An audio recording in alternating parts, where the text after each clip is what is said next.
Hey everyone, and welcome to a new video. And in this video I have a book haul for you. In 2017 I barely bought any books at all because I was going to move and I didn't want to have to lug around too many books. In fact, I decluttered more books than I actually bought in 2017.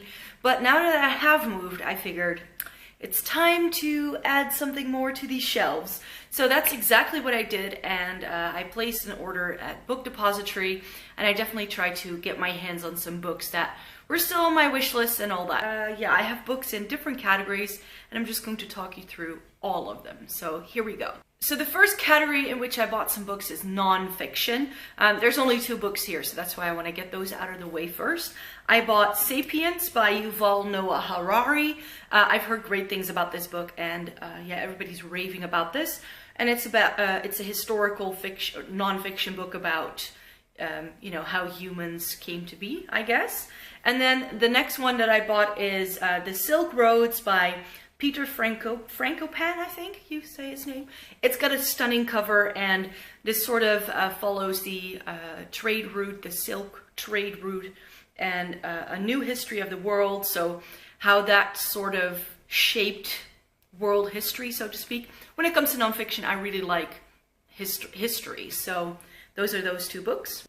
Now the next category of books I have, again, there aren't that many of them here, but I also bought some adult, like literature, literary fiction. And the first book that I got is *The Circle* by Dave Eggers. I heard lots about this book already for years and years and years. And of course, last year, I think, the movie came out with Tom Hanks and Emma Watson. And this is apparently like a tech startup kind of thing. And it's sort of this like creepy, at least it ends up being kind of a creepy situation to be in. A little bit dystopian, I believe. Yeah, I just really wanted to read this. This has been on my wish list for quite some time. And then the next book that I bought is also a dystopian type of novel. This is *The Handmaid's Tale* by Margaret Atwood. Of course, everybody's going bonkers about that TV series that is coming out on Hulu, I believe. I think it's starting to broadcast here now, too, in the Netherlands. I'm not entirely sure. But to be quite honest, I'd rather read the book. I've never read anything by Margaret Atwood as well, even though I hear great things about her writing. So it's about time I get to her books as well. And isn't that cover stunning? The last book in adult fiction is Jennifer Egan's *Manhattan Beach*. I knew about this book because of a TV program that invites, you know, people to talk about random like news items every single day. And once a month, they also invite some book people, publishers, I believe, and some people who run bookstores are there. And they talk about their favorite book of that month. And a few months ago, this book came up, and it just sounded like something I might really like.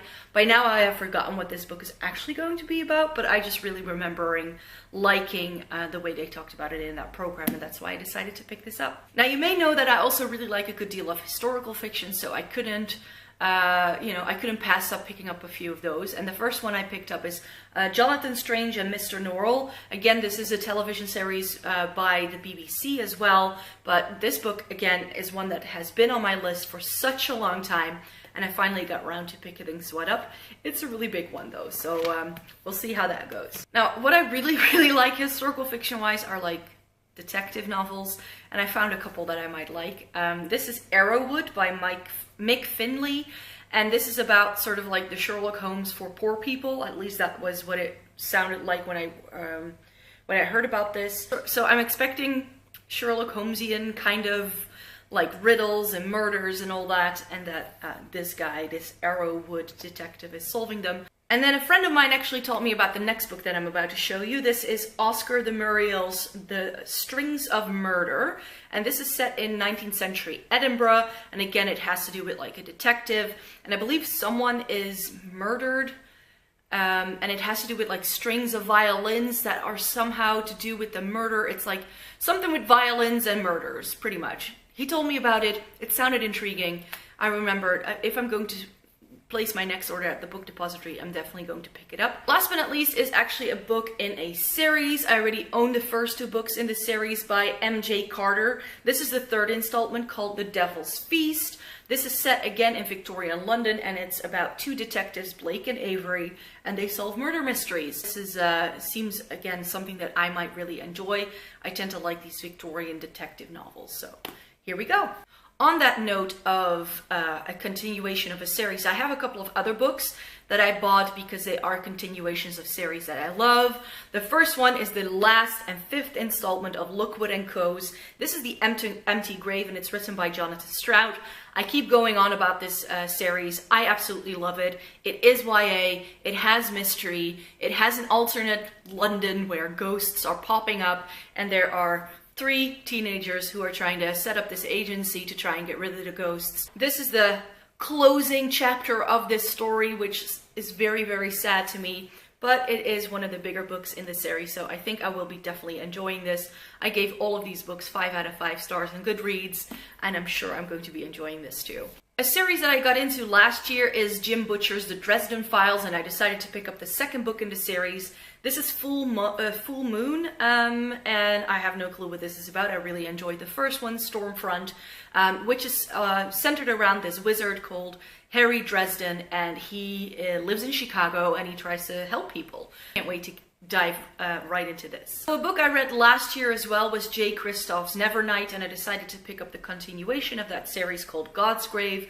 In Nevernight we meet Mia, who is set on avenging her father, so she joins the Red Church, which is a school where you are trained to become an assassin. And in the first book she goes on this journey of becoming this assassin, and then now she is one, and she still hasn't gotten over her grudge against the people who murdered her father. I really enjoyed the first one. Can't wait to start the second. Another series that I really enjoy that I don't hear anybody talking about is Genevieve Cogman's The Invisible Library series. I'm not sure if this even has a title. The first book in the series is called The Invisible Library, and this is the 4th book in the series, and this is the Lost Plot. If you're a bookish person and you love books, you're going to love this. This is a fantasy series that is set around Irene, and she works for the library, which is sort of like a body of knowledge that is accumulating books, but not just any books. No, they're trying to get different versions of different books in different universes and across time. This involves time travel, this involves steampunks, it involves dragons, it involves fairies, and it's just really, really intriguing. I've read the first 2 books in the series so far, and I love those, and I definitely wanted to have the latest book in that series. This came out, I think, in last December, so this is pretty new. One of my favorite series that is still going on is Sarah J. Maas's The Throne of Glass series, and they came out with a spin-off for that series, which is Tower of Dawn. I believe the last book in the series comes out this year, I think in May, and this was sort of like this in-between, which I wasn't really intrigued by, because it was like, oh, it's the spin-off of what happens to Cale while everybody is doing like the main action. He has his own little quest, and that quest is now turned in a book, and it was like, nah, I like Cale Westfall, but do I really want to get into that story? I'm not sure. And then I started seeing people reviewing these books, and they were super enthusiastic about it, saying that this reminds me why I love the Throne of Glass series so much, because the later books definitely have their moments where you feel a bit like, oh, really? But apparently this is as good as like one of the first 2 books in the series, so that's why I really wanted to get this. Not a continuation of a series, but I definitely don't need this book, but I think it's nice to have it on my shelf. I got myself the Ravenclaw House edition of Harry Potter and the Philosopher's Stone. Hardback with the Ravenclaw colors along the sides here, and it's all nice and blue. I now know that the Chamber of Secrets is also going to be released this year in a house edition, so this is going to be a nice way to add something more to my Harry Potter collection, which is ever growing. On to the very, very fun stuff, because now we get into my fantasy haul. I decided to get 2 like completed series / duologies. The first one is V.E. Schwab's This Savage Song and Our Dark Duet. These are the UK covers, by the way, so the American ones look a little bit differently. So far, what I've read of Victoria Schwab's, I have really enjoyed, and I've heard nothing but great things about this book. Apparently, it's set in a world where people who do bad things turn into monsters. Depending on their crime, they turn into a certain monster, and apparently follows a boy and a girl. The boy is a monster, and her dad is a monster. She wants to be one, and he wants to be good. And it's like apparently a YA book that has little to no romance, but a very, very good friendship in it. At least that's what I heard, and I just can't wait to try this and see what it's all about. Now, this is going to be a little bit heavy to hold up for a very long time, so I'm just going to show you. There we go. It's still in the plastic. This is Cinda Williams' Chima, the Seven Realms series, and I heard that this is the best series she did. I just really wanted to just try this to see whether I like it. I hear great things about this. And it's 4 books. It's The Demon King, The Exiled Queen, The Grey Wolf Throne, and The Crimson Crown. And I just really am intrigued by everything that I've heard about this. So I found a book set which wasn't as expensive as buying these individually, so I thought, let's try that. So the next section of the haul, I wanted to show you some steampunk books that I got. I really enjoy steampunk elements in books, usually. The Infernal Devices by Cassandra Clare, for instance, has it, but also that Genevieve Cogman series that I just told you about. And I really enjoy that. However, I've never really tried a full steampunk novel. I tried one, and I hated it. So I just wanted to see whether there were actually any good steampunk novels out there. So I did a bit of a Google search, and I came across a few titles, and I decided to pick those up to try the genre a little bit more. Now, I heard from this book from Sam from Thoughts on Tomes First. This is Gail Carriger's Soulless. Apparently it's steampunk, but it also has vampires and werewolves and magic, and it's set in Victorian London, so I can definitely get down with this, I think. It's not a very long read either, so I think that this will be a fun book to try. In terms of classic steampunk, I found 2 titles that just seemed to get the most votes, so I decided to pick them up to try them. One is set in the fantasy realm, according to the sleeve, and this is a sci-fi one, so I'm not sure what they want to do there. But this is Tim Powers' The Anubis Gates, and this is The Difference Engine. And apparently these are both very steampunk, lots of technology in there, but set in this like historical setting. I'm not sure. These came up as some of the best steampunk books ever written, and definitely something that got the genre started. So I can't wait to try those. And then a book that I found at a bookstore, at least that's where I first saw it, and I wanted to pick it up, but it was a little bit expensive at the time. This is Clockwork Dynasty by Daniel H. Wilson. This is, I think, a fairly new book. I think it was published last year or the year before that. And I don't know, I read the blurb and I was intrigued. It's steampunk, so I decided to pick it up. So in terms of fantasy books, I also got some standalones, and the first one is The Golem and the Jinni by Helene Wecker. And I haven't heard many people talk about this, but it is set in New York in 1899, and it has the Golem and the Jinni, which is of course Jewish like folklore and like Islamic folklore, so it has these 2 mythical creatures. And yeah, I think that this will be something that I might enjoy. Another fantasy book that I heard a lot of people raving about is Uprooted by Naomi Novik. I really like the cover too. It's very cute. Apparently it's about a village that is, you know, every year a girl has to go to the dragon, which is apparently a magician, and then they start training with them. It's one of the very rare standalone fantasy books, and I don't read enough fantasy as it is, I find, so I want to get into that. And then we get more also into like this folklore thing. That's definitely also something that I really like. If a book has a good like baseline in some sort of folklore. This has Russian-inspired folklore in it, apparently. And this is Catherine Arden's The Bear and the Nightingale. This is a book that, again, I've heard great things about. It is apparently set in sort of like a Russian village kind of thing. I don't really know too much about this book, but I've heard great things, and that's why I wanted to pick it up. Now, I also like whimsical, more like fantastical books as well. And again, a book I've heard great things about is The Strange and Beautiful Sorrows of Ava Lavender by Leslie Walton. And yeah, I really think that this is a book I might enjoy. It's apparently about a girl who's born with wings, and that's all I know about it.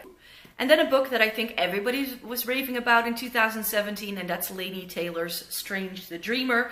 I just read her first book in the Daughter of Smoke and Bone series last year, and I quite liked it. I quite enjoyed it. And apparently this also has really, really great reviews. And it's not a standalone. It is, I believe, a first book in a series, but the other books definitely still have to come out. And I just heard so many people raving about it that it made me curious. So I don't know about you, but I tend to watch quite a few YouTube videos about books and people talking about books, and I really enjoy that.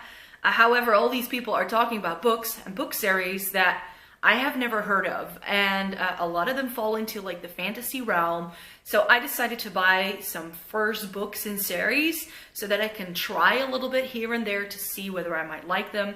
These are definitely very popular series on BookTube, I find, and I just really want to see if I would like them and whether I can get into them. And the first book that I picked up is The Lies of Locke Lamora by Scott Lynch. This is apparently like a bit like pirate themed or something like that, but it's still fantasy. A book series and an author that I've always been eyeing when I was in bookstores was Robin Hubb, but they never have the first book in this series. So I decided to buy The Assassin's Apprentice. Again, this is about apprentices, assassins, going to school, learning to become assassins. I quite like that theme. And this is The Kiss of Deception by Mary E. Pearson, and this is probably the book I'm the most apprehensive about, because apparently this is very much a romance kind of novel, but the series gets better with books 2 and 3, I've heard. I don't like romance. I don't like romance at all. And yet I still had many people who are raving about this, so I just felt like, I want to give it a try. I just want to know what this is about, so that's why I'm going to be reading this. I'm not sure when I'm going to be reading this because, like I said, I'm not too into romance, but we'll see. Now, an author I had never heard of before is N.K. Jemisin, and this is the 5th season, which is, I believe, a first book in a series. I don't have any clue which one it is, but it won a Hugo Award, which is quite telling. Apparently this is a book, a fantasy book that has great representation, different characters, different settings, different outlooks on life and all that. So that's something that, again, a book I know hardly anything about, but I've heard great things, and that's why I want to try it. A book that only got onto my radar quite recently is The Traitor's Blade by Sébastien de Castel. And apparently this is like Three Musketeers inspired, or so I've heard. I heard a couple of people talking about this, that they wanted to read this, that they were going to read this, or that they had just read it, and I just thought, why not give it a go? This is a series, and it's not fantasy, it's more like a sci-fi thing, and that is Sleeping Giants by Sylvain Novelle, I think you say that. And apparently this is like about some sort of like huge hand somebody finds, like a robot, outer space. I'm not entirely sure. There is a second book in this series as well, and again, I just wanted to try it. I haven't read a lot of sci-fi, so I thought that this might be a great way to dip my toe in. And then the last 2 books that I want to talk to you about is Morgan Rhodes' Fallen Kingdoms and Ray Carson's The Girl of Fire and Thorns. Again, these are first books in series that a lot of people love, a lot of people talk about, and I just hear everybody raving about it, and I just thought, I can try it. So those are all the books I got in the past couple of months, and I really hope you enjoyed this video. Please leave a comment down below and let me know what books you bought last, and yeah, give this video a thumbs up if you enjoyed it, and subscribe because I make new videos every single Sunday. I hope to see you in my next video. Bye!